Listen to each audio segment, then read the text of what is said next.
Right guys, a grammar lesson for you today. The present perfect. A tense that you learn at all levels. But how many of you get these things wrong? For, since, ever, never. Adverbs we'll be covering today in our lesson.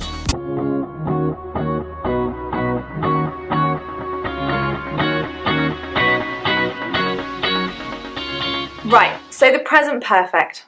It's important to remember that the present perfect is a present tense.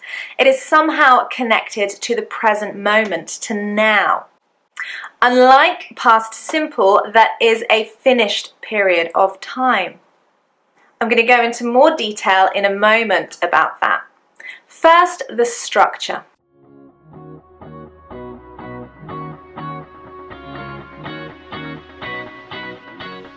The present perfect is formed with have or has, depending on your subject. I, you, we, they would be have. She, he, it has. Now remember, we don't always use she, he, and it. We might say the weather. The weather would be it. The weather has changed. We might use a name. Sabrah. Sabrah has gone to the shops. So remember, this is a mistake that students frequently make. Now, after have and has, we have the past participle of the verb. Now, this can also be called the third form. So, in particular, you need to pay attention to your irregular verbs. Go, went, gone. Be, was, were, been. Teach, taught, taught. Now, irregular verbs are a bit tricky. So watch to the end of this lesson for some very helpful, I think, lessons on how to learn irregular verbs. So there we are, the present perfect, have, has, plus past participle. Not, of course, forgetting that you have your subject and your object at the end. When we talk about the adverbs in a moment, I will also be explaining exactly where you need to put those in a sentence with the present perfect.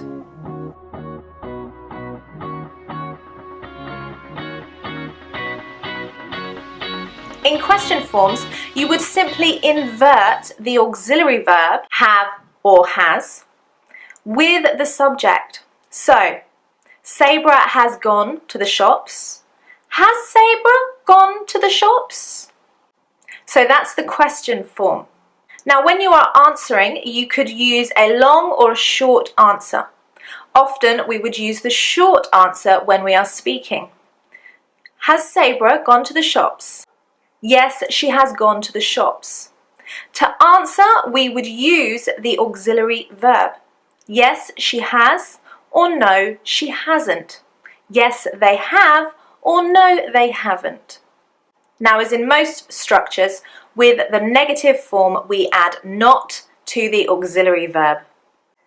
I haven't gone to the shops. She hasn't gone to the shops. Don't forget the contraction as well in spoken English. It is much more fluent and natural to use contractions.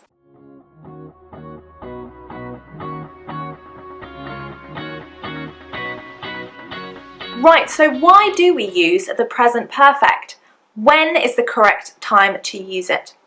Well, as I said before, it is a present tense and it has to connect to now. So when I am referring to Sabrah has gone to the shops, it means that it has happened recently and I've used gone, which means she is still there. If I say Sabrah has been to the shops, it means she has gone and come back. So that's an important point to note. Both of these are referring to the present time. Either the situation is still true or only recently happened. So as I said, the present perfect explains now, the current situation. So I could say, I've lost my keys. I've lost my keys. That means that my keys are still lost. If I use the past simple, I lost my keys, I lost my keys, then it might be that the situation is not the same. I've recently lost my keys. They're still lost. I lost my keys. We don't know if they are lost still or if I've found them.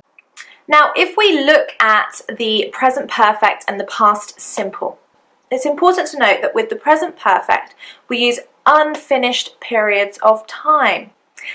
I've been to the shops this week. I've done my homework today.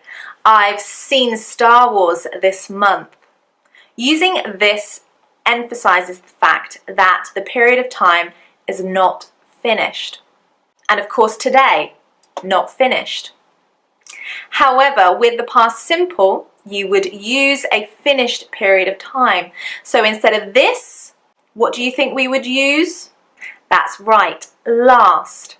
I went to the shops last week. I saw Star Wars last month. I went to Australia many years ago. When we use finished periods of time, we need to use the past simple.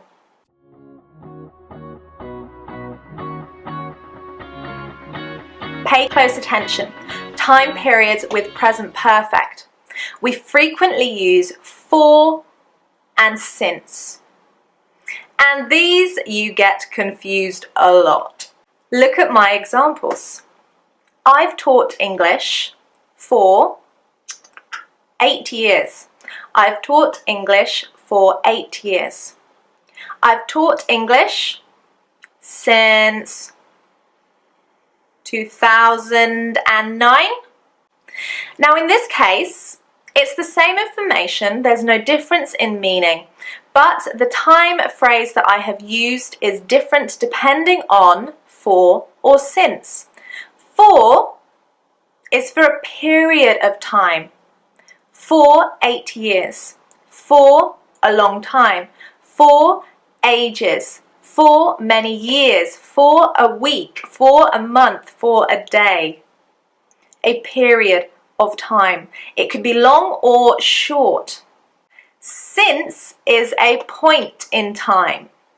Since 2009. Since I was a child. Since I saw you last. Since last year. Since last month. In this case, we're using last, but it is referring to the start of something, a period of time that has continued up until now. For and since. So tell me below, how long have you studied English for? Since when have you studied English? Try practicing for and since. I want to see some sentences and I will correct them.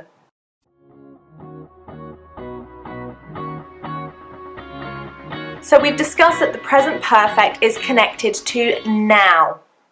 So from one point until now, there is a connection.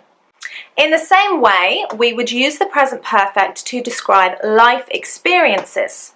Basically, what you have experienced up until now in your life. If you are talking about somebody that has died or passed away, a nice phrasal verb for you, then we would use the past simple. I've been to Australia. My grandfather went to Australia. He's not alive now. So for people that are living, we would use the present perfect to describe life experiences. For people that are not, past simple. Now, when we are talking about life experiences, it's important to recognize how we often transition from the present perfect to the past simple in conversation. So if I ask you, have you ever been to England, come and gone back? Then you might say, yes, I have. A short answer. If we're in conversation, it's most likely I would want to know more information. At this point, I would use the past simple to ask you for more information. Wow, when did you go to England? Who did you go with? What did you do when you were there? So we'd start with the present perfect because you don't specify a time. You don't say when you went. But we would continue with the past simple to discuss this. So have you ever been to England? As I mentioned, have you ever been to England? We would use ever when we are referring to your life experiences. Up until now, have you ever? Ever is used in questions, and you can see there the position, have you ever, comes after the subject in this question, but before the main verb, the past participle. Have you ever? Have you ever? This is a good game that you could play with friends to practice your present perfect. Have you ever ridden a horse? Have you ever been to England? Have you ever eaten so much chocolate you were sick? I don't think I've done that yet. So ever is for questions referring to your life experience. And this word, never, is for negative answers. It is only for answers. We would never use it, have you never. We would use have you ever, no, never. No, never, meaning I've never experienced this in my life. Have you ever taken drugs? No, never. It's emphatic. It's emphasizing the fact that this is something you haven't done. So for me, if you said, have you ever taken drugs? I would say, no, never. I'm really trying to express that I haven't done this. It could also be in the positive sense. Have you ever been to Australia? No, never, but I would love to go.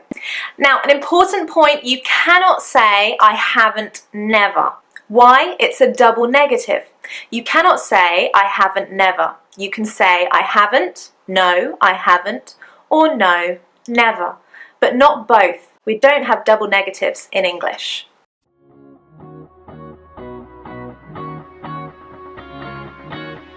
Whew, a long lesson, guys, but we're nearly there. In spoken English, it is much more natural and you sound more fluent if you use contractions. I've been to Spain. I haven't been to Spain. You've cooked dinner. You've cooked dinner.